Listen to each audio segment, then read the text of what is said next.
매주 수요일은 ETF 투자 전략 살펴보는 시간입니다. 네, 오늘의 시간은 KB자산운용 ETF 사업본부의 김찬영 상무 모셨습니다. 어서 오세요. 네, 반갑습니다. 자, 일단 지난주랑 해서 전체적으로 ETF 시장 분위기를 좀 살펴봐야 될 텐데요. 어떻습니까? 최근에 개인 투자자들은 어떤 ETF에 주목하고 있나요? 네, 일단 오늘 장 시작하면서 저는 이제 ETF 시장을 주로 보다 보니까 네. 아주 오랜만에 이제 중국 관련 ETF들이 급등하는 맞아요. 모습을 보이고 있습니다. 네. 그래서 중국 관련 ETF로 좀 고생이 기셨던 투자자분들은 오늘 한번 계좌 한번 살펴보시면 좋으실 것 같고요. 탈출해야 되나요? 아무래도 이제 미국이 빅스텝 금리 인하 이후에 네.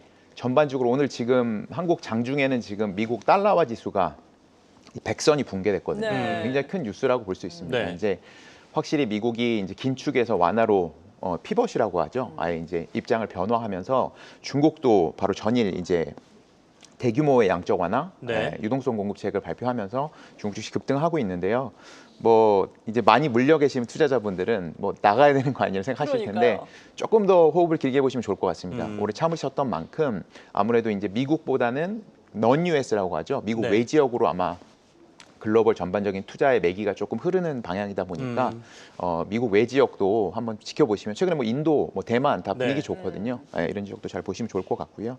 지금 나오고 있는 거는 이제 오늘 시세를 반영하는 건 아니고 네. 지난주다 보니까 나가고 있는 거는 미 국채 30년, 뭐 나스닥 이런 건데 당장은 어제 이제 중국 뉴스가 나와서 오늘 시장에서는 중국 ETF가 튀고 있다 이런 말씀이세요? 맞습니다. 네. 화면에는 이제 최근에 이제 개인 투자자분들이 최근에 개인 투자자분들은 국내 시장에서 이제 국내 주식보다는 이제 해외 주식 쪽 ETF를 많이 좀 매매를 하고 계신 상황입니다. 그 중에서도 그 엔비디아나 테슬라 같은 이제 성장주들 이제 상승세가 좀 꺾이면서 최근에는 이제 AI 테마보다는 이제 커버드 콜 전략이라고 하죠. 네. 주식이나 채권에 투자하면서 동시에 이제 콜옵션을 일부 매도를 해서 월배당을 받을 수 있는 ETF에 대한 개인 투자자분들의 인기가 상당합니다. 그래서 관련 ETF들 매수세가 꾸준히 이어지고 있고요. 이번 달 내내 이런 커버드 콜 ETF에 대한 인기가 상당하다고 보시면 좋을 것 같습니다. 네, 그렇다면 커버드 콜 ETF가 실제로 수익률도 이번 달에 좋았는지 혹은 이번 네. 달에 어떤 ETF가 수익률이 좋았는지 궁금한데요. 네, 수익률은 여전히 좀 AI에 대한 인기가 한풀 꺾였다고 말씀을 드렸지만 네. AI 관련 ETF들이 다 상위에 랭크가 되어 네. 있습니다. 하지만 이제 AI 안에서도 분위기가 좀 컬러가 계절처럼 좀 바뀌고 있다고 볼 수 있는데요. 네. 지금까지는 엔비디아를 위시로 한 이제 뭐 삼성전자나 뭐 SK하이닉스 같은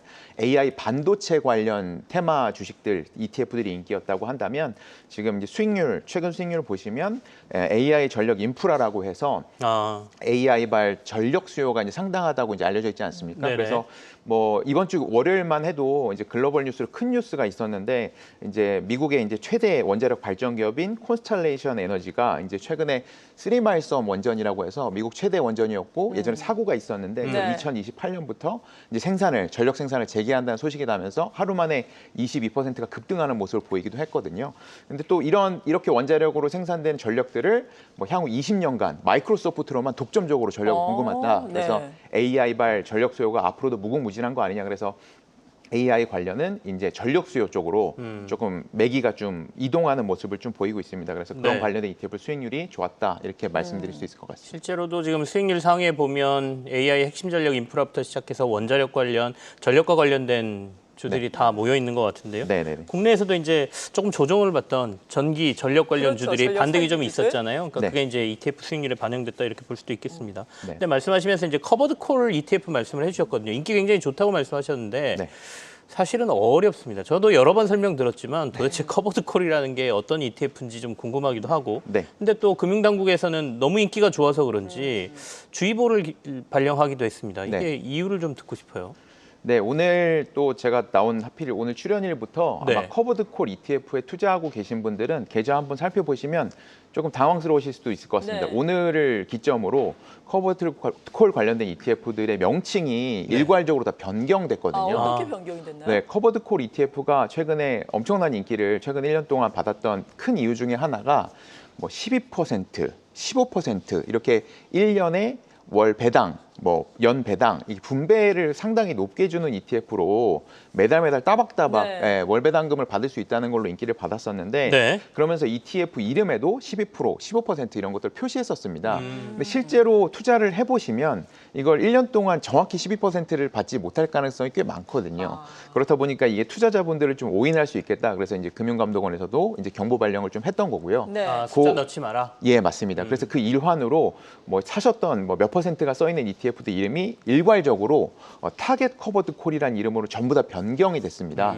그래서 이제 확실하게 12%, 15% 주는 ETF는 아니고 네. 12%, 15%를 목표로 이제 분배를 하는 ETF다. 이렇게 조금 완화를 한 거죠. 이름을. 네네. 이렇게 딱 보실 수 있는데 아무래도 이제 콜옵션을 매도해서 이제 투자자분들에게는 좀 어려운 개념이죠. 그러니까 콜옵션을 매도해서 그 매도한 프리미엄이라고 하는데 매도한 대가를 이제 월 배당으로 지급한다는 개념의 투자가 쉽지가 않고 또 이제 커버드 콜의 가장 큰 단점 중에 하나가 네. 주가가 한번 하락을 했다가 다시 네. 반등하는 국면에서 그 반등을 따라가지 못한다는 데 있습니다. 그래서 뭐 최근에 뭐 한 달이 아니라 뭐 3달, 6달 이렇게 투자를 좀 길게 해보신 분들은 장이 금방 출렁일 때마다 커버드 콜 ETF들이 분배금도 좀 줄어드는 모습을 보이고 시장이 다시 올라갈 때 반등하지 못하는 모습을 보이면서 이런 문제가 있구나라는 생각이 되셨을 텐데 최근에는 이렇게 타겟 커버드 콜 대신에 이제 고정 커버드 콜이라는 상품들도 좀 나와 있습니다. 네. 이 상품 같은 경우는 앞서 말씀드린 대로 장이 일부 크게 하락했다가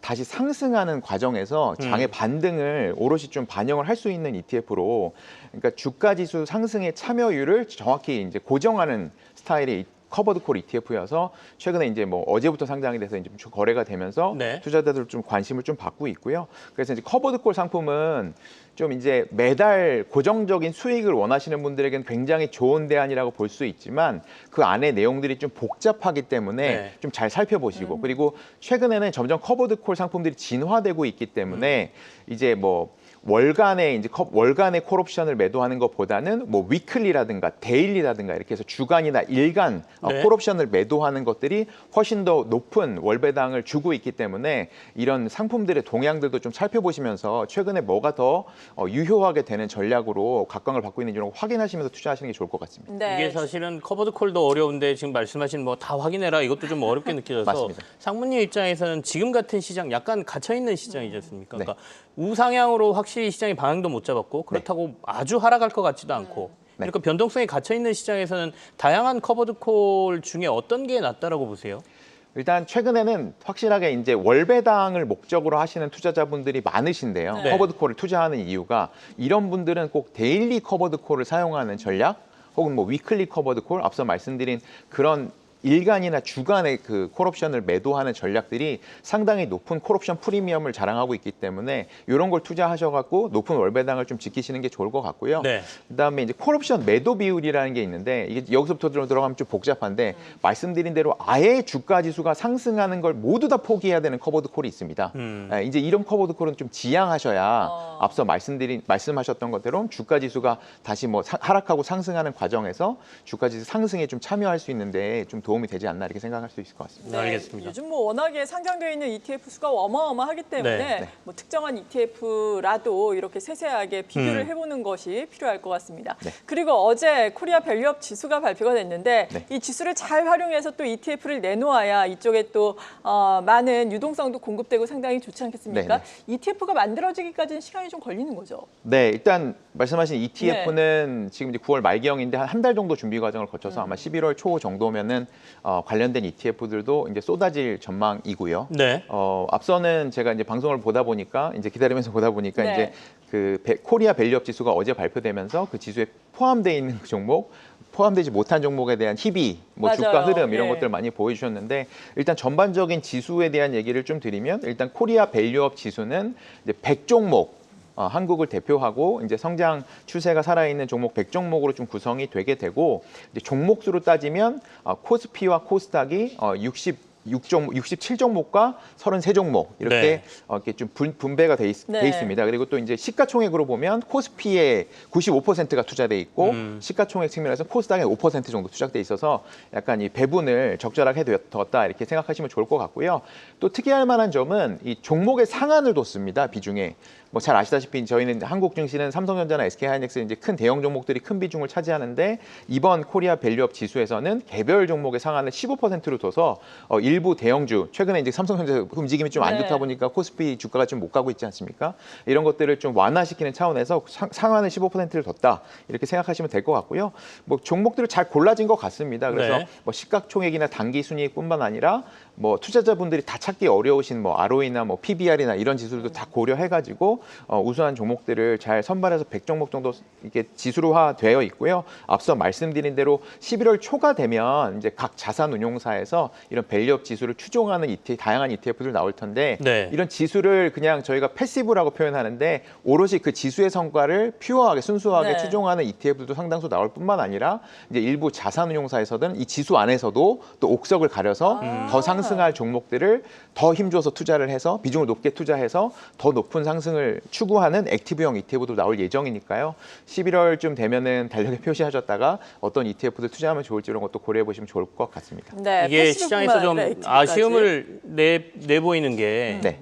과거의 지표만 가지고 해서 미래에 이 밸류업을 할 수 있는 기업들이 좀 많이 빠졌다라고 얘기들을 많이 하던데 방금 말씀하신 건 만약에 ETF가 나온다라고 하면 그런 것들을 보완하는 상품도 나올 수 있다 이런 말씀으로 이해되나요? 네, 맞습니다. 거래소에서도 이제 밸류업 지수의 앞으로의 상황들을 지켜보고 투자자들의 또 반응이나 이런 걸 보고 추가적으로 파생적으로 다양한 또 밸류업 관련된 지수를 또 발표할 거라고 이미 예고를 하고 있고요. 뭐 지금 최근에 뭐 하루 만에 이제 주가들이 막 희비가 엇갈리고 있긴 네. 하지만 뭐 이걸 쫓아가기 굉장히 어렵습니다. 그렇죠. 어차피 밸류업에 포함되고 안 포함되고가 이제 수급에만 문제가 있는 거지 기업 본질의 문제는 있는 거 아니니까요. 그래서 이런 밸류업 지수 같은 경우는 확실히 ETF로 투자를 하시는 게 뭐 일일에 이제 희비를 안 겪으면서 투자를 길게 좀 하시는 데 도움이 되실 거라고 생각할 수 있을 것 같습니다. 네, 잘 알겠습니다. 지금까지 ETF 투자 전략 들어봤습니다. KB자산운용 ETF 사업본부의 김찬영 상무였습니다. 감사합니다. 고맙습니다. 계속해서 다양한 경제 이슈를 알고 싶다면 구독과 좋아요, 알림 설정 부탁드립니다. AI 캐스터 권미정이었습니다.